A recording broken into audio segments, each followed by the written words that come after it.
What's going on, guys? It's Jeb, and Mark Rubin has heard our cries for help. Double Weapon XP is now active for the entire weekend until Monday, and now I'll for sure be able to actually complete this before the Elden Ring DLC comes out. So in yesterday's video, I ended up going off on a tangent about Elden Ring. In that video, I also begged Mark Rubin to please turn on the double XP. One more weekend. We're aware that you guys are adjusting the overall XP rates, but I'm gonna assume that change is probably coming with the Season 1 update. So at least just one more double XP weekend here before the Elden Ring DLC. Mark knows how important it is. So update on my grind here. I have 5 more total weapons to go, and the Elden Ring DLC comes out. Apparently, we get access to it at, well, on the East Coast anyway, 6 p.m. Eastern on the 20th. I thought it was gonna be at midnight, but it's actually 6 p.m. Eastern on the 20th. So 6 hours technically earlier than I thought it was going to be. I have to figure out what I'm going to do that day. I feel like I have to upload that day. I should play for about, you know, an hour and a half or something like that, edit the video together, and then get it out, and then hop back on and keep grinding. So I need to finish this MDR, this ACR,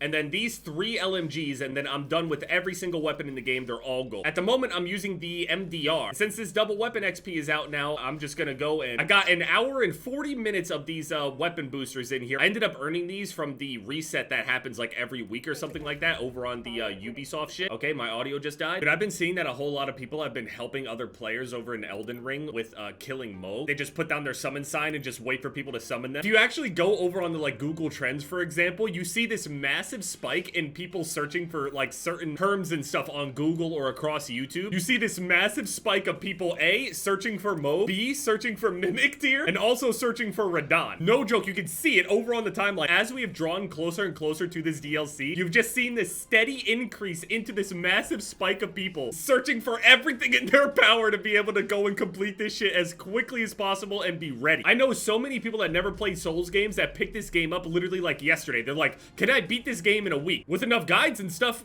yeah, I think you can beat it in a week, for sure. I'll use my double XP, you know, after I'm done with this video and everything, but I want to go and stack the tokens with the double XP so I get quad. Now, I have noticed that a little less, you know, people are sniping and stuff, but I'm still absolutely getting hit through flinch. I'm not saying they need to make the flinch even worse, but and listen, I would snipe a whole lot after I'm done with all this. And this MDR with no attachment, I mean, it's already not good even with attachments, but this shit is not good in comparison to the other weapons anyway. Coming straight off of an M16 into this, so bad. The recoil on this weapon is so weird. All it does is go up, but this one goes to the left. I am not used to a weapon that goes to the left. It feels so bad. Yeah, just a weird little adjustment, I guess, but it feels like absolute shit. There's only like a handful of weapons that actually recoil to the left. Everything else is to the right. It's a very similar thing in Call of Duty as well. So on top of the update that they ended up putting out recently, the flinch and stuff like that I talked about before, they also ended up pushing an update that ended up adjusting the network and hit registration issues we were having. And while I will say that I still sometimes die around corners, it has improved significantly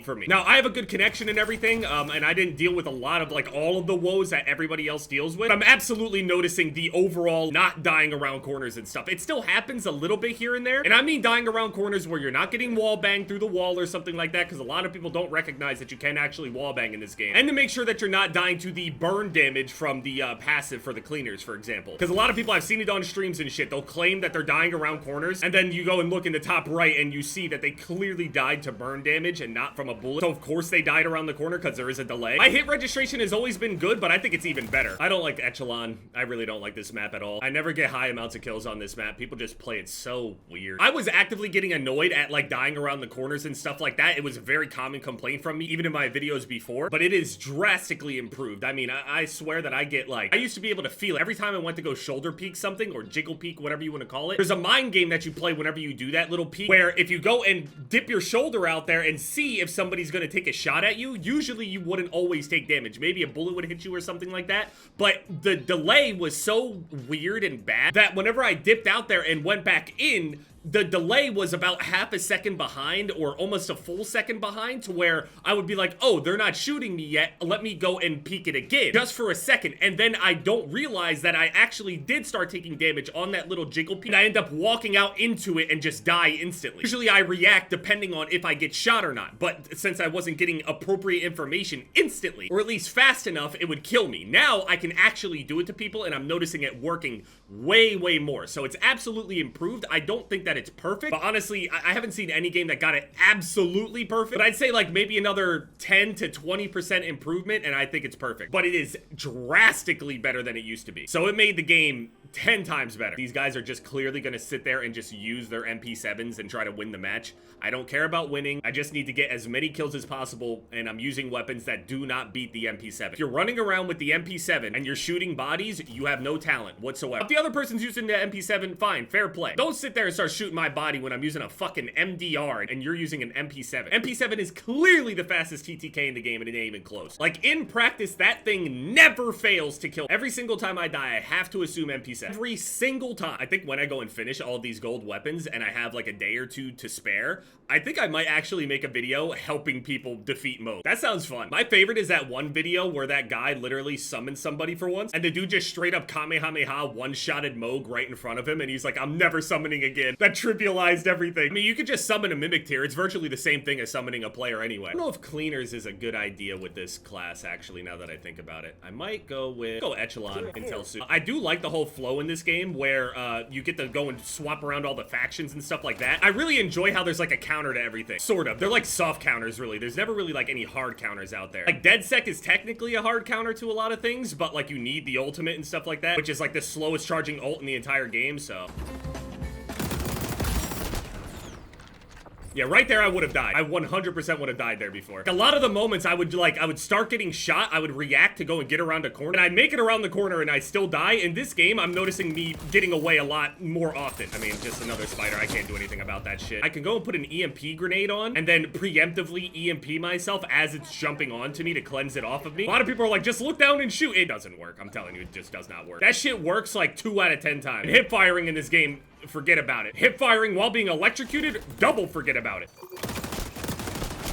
See, right there, I would have absolutely died on the old connection. For sure, I would have died. Also, a whole bunch of stuff ended up happening with the UFC events. Like, Conor McGregor was supposed to be fighting in a couple weeks. I was getting literally spidered, so it wouldn't let me aim straight before it even touched me. I really need to adjust that on the spider drone, I think. It starts affecting you before it ever actually attaches to you. It has to get within, like, 2 or 3 meters, and then it already starts affecting you. The McGregor card just basically ended up falling apart, and they ended up moving everything all around. We are getting a rematch of arguably the most ridiculous aura ever in a UFC fight. Yuri Prochazka versus Alex Pereira 2. So in the first fight, Alex Pereira ended up winning it, ended up getting a TKO. I picked Yuri in that first fight. I'm gonna pick him again. Again, Alex Pereira got knocked out by a middleweight, so I feel like if Yuri Prochazka lands clean enough, he can absolutely shut Alex off. Now again, obviously, Alex can shut any human being on the planet off with one fucking punch. The guy has dense bones or some shit. He's made of some other shit. Titanium or something. I don't know. You guys know I'm a Yuri fan. I'm biased. Respect Alex Pereira. Love watching his fights. Love the run that he's on. Love how active he is. Love that he's willing to step up all the time. Love watching Alex Pereira fight. But Yuri Prochazka is the single most entertaining fighter to watch on the entire roster. That includes the higher weight classes, lower weight classes, all of them.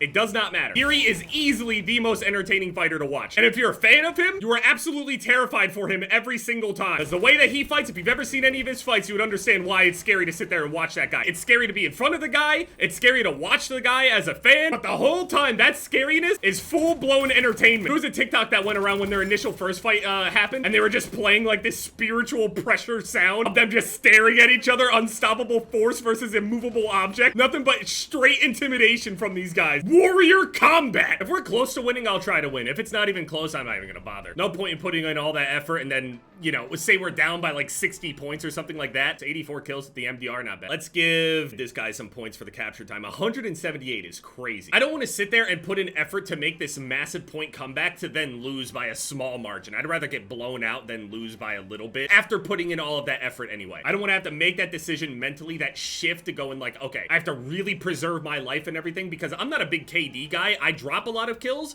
but I don't care about like dying repeatedly. I don't care about holding streaks or anything like that. My objective is to get in as many engagements as possible and try to win as many of them as possible. It's not to get into those engagements, win them, and then stay alive. Stupid, yes, but that's how I get all of my points and how I get as many kills as I do, because I just keep forcing engagements. I've always averaged like around a 2 KD and nothing any higher than that, mostly because I don't try to preserve my life extensively to get like streaks going and stuff like that. I don't actively think about it. I just try to win gunfights. I've played like this my entire time I've ever played video games. Just engage, engage, engage. I don't care about trying to preserve my KD and stress out about, oh man, I died too many times this game. I don't like that. If I got 100 kills, I don't care if I died 50 times. I won't feel any better. I don't care about having 50 deaths or 20 deaths. So long as I have 100 kills. Just not what I aim for. I think my KD at the moment is like a 2. It hovers around a 2 anyway. Not much higher, not much lower. My average skill rating is around 3K or so. There are people I watch whose skill rating is near like 4,000. So there are definitely people that are better than me out there for sure. And ever since that network update, I have noticed an increase in my like survivability overall. So got a few levels there. Better than 2.5 levels every time. So